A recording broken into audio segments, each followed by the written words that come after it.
back to Kadima Locksmith.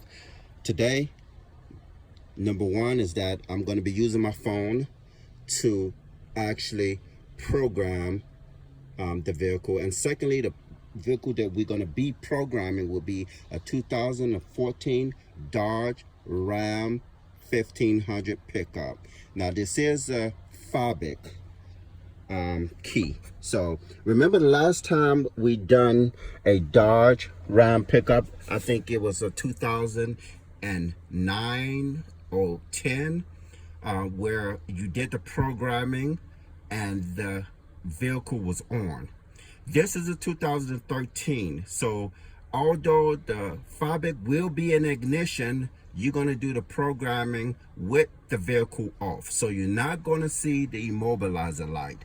And you are still going to use the hazard as well for programming. So remember we said also the last time that in order to identify whether or not the Fobik works or whether or not the FCC is compatible with the vehicle, you stick it into the ignition, and if the dashboard turns on, that means that the FCC is somewhat compatible with the vehicle. If you turn on the ignition and the dashboard doesn't light up, give it about 5 seconds and it's going to tell you wrong key. So let's get started. Another thing, we're going to be using the AutoProPad to program this Fobik. So let's turn on the AutoProPad. Let's get that up and going.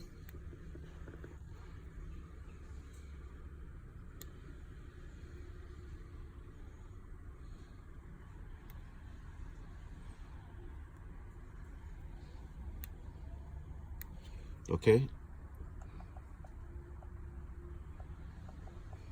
The AutoProPad is up, and now that we have that going, we're going to stick the Fobik into the ignition and see whether or not we have the right FCC. And yes, we have the right FCC because the dashboard turned right on. So let's get started.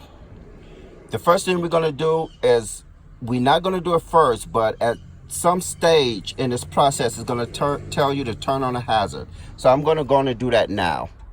And then we're going to go to Chrysler.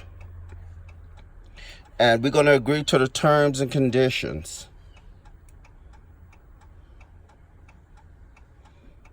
Okay. And now we're going to go with, remember, we're going to go with identify the vehicle because it kicks us directly into the system. So let's do that.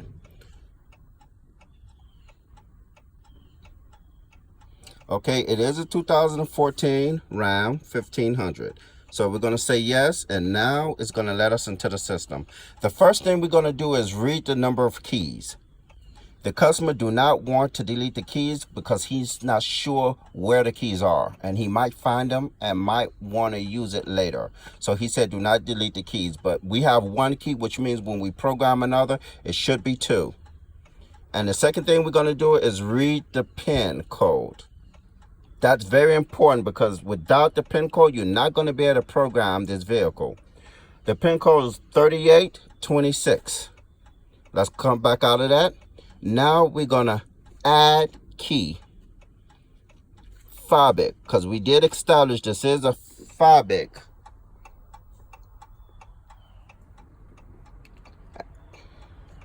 So now the hazards are on, and turn the vehicle off. Remember I told you we're going to have to do this programming with the vehicle off. Okay, so we're going to say yes. Okay, it is in a ignition and it's on the off or lock.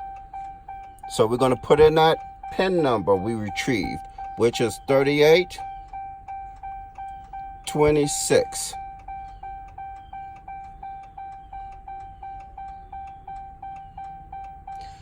Program success. Okay, so now we're going to go back and we're going to read the number of keys. So it should be 2 keys in the system.